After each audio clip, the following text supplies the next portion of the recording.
Good morning, Sunny Hills Church, and all those visiting from social media. We're glad you're here. Today's devotional sort of launches off of Sunday's sermon, where I talked about how important it is that we fix our eyes on Jesus and some of the things that go wrong when we don't.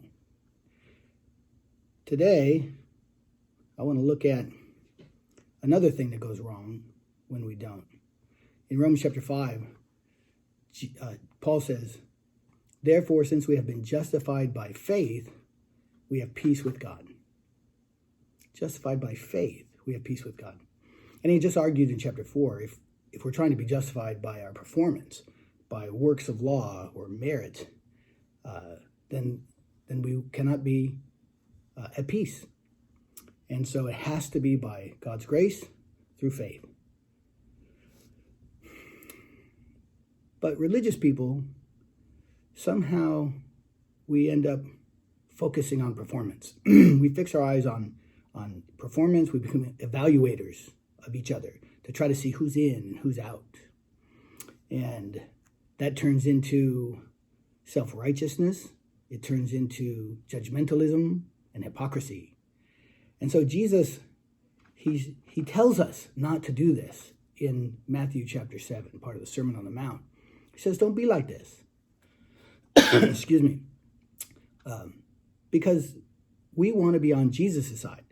The religious leaders, they had become these performance evaluators to the extent that they decided who's in and who's out, and those people are out and we're in because we got these things right. And when Jesus came, whose side was Jesus on? And I don't mean whose side was he on, like, approving of what they did sort of thing. I don't mean that. I mean, where did Jesus hang out? Where did we find Jesus? Was he hanging out with those who had drawn the lines? Or was he hanging out on the other side of the line? That's where he was. He was with sinners, eating and drinking with them. So much so that the religious people even accused him of being a sinner because he was so connected with the sinners. But that's because Jesus, as he said, he came to save the world, not to condemn it. And so he tries to teach us in Matthew 7 not to do this. He says, "Judge not, that you be not judged. For with the judgment or measure you use, it will be measured to you." And what he's saying is, if you're looking at people and you grab your yardstick and you hold it up to them and you try to see, what they're doing wrong, and you say, well, look, they're messed up. I can see that they're messed up. He said what happens is when you look at them and you see that they're messed up this much, that same yardstick is used on you.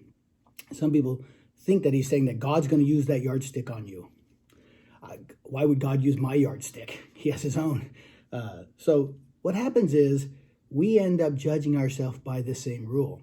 And the problem is, if I'm judging you condemned because of this much that I can see wrong with you, and then I realize I can only see a tiny bit of what's wrong with you compared to how much I can see that's wrong with me. I may not be able to see everything wrong with me, but I can sure see a whole lot more that's wrong with me than I can see that's wrong with you.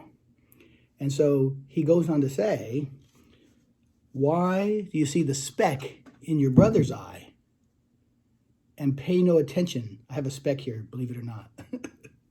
Why do you see the speck in your brother's eye and pay no attention to the log that's in your own eye? Now, can you imagine this? Let's say you had a speck in your eye like this, or even less than this. If I held a speck, you wouldn't be able to see it.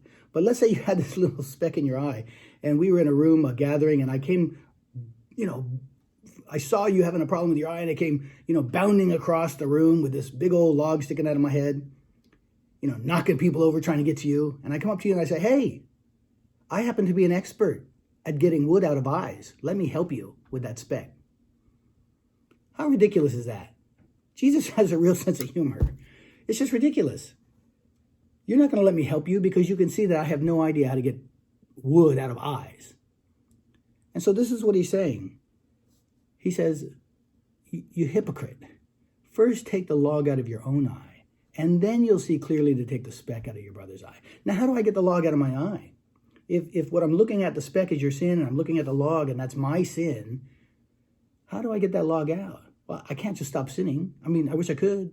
The best of Christians want to stop sinning. But even if I were to stop sinning today and never sin again and be completely perfect, be exactly like Jesus, from today on, the log didn't go away. I still committed those sins. I'm still a sinner. The only way that log is going away is if we believe the gospel. If we believe that Jesus bore my sins on the cross. And then we believe that God made him who had no sin to be sin, so that in him we might become the righteousness of God. We have to believe the gospel.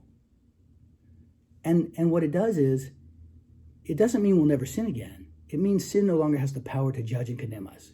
And if we realize that for ourselves, that we are sinners in the process of being saved, if we realize that for ourselves, now we have something different to say to others. We can say to them, Jesus wants you to be saved from the power of your sin to condemn you. So take it to the cross like we did. And so he says, you hypocrite, first take the plank out of your own eye, and then you will see clearly to take the speck out of your brother's eye. We want to be able to help, but the only way we can help is if we bring the gospel. If we bring Jesus on the cross and Jesus raised from the dead. And this will help people have peace. As long as we're trying to be performance evaluators, we won't have peace and we won't have a gospel for anybody. But when we lay all that down at the foot of the cross and fix our eyes on Jesus, and by faith approach God for the forgiveness and the power of his Holy Spirit, only then can we find peace. God bless you today. Fix your eyes on Jesus. He's the author and finisher of our faith. Bye-bye.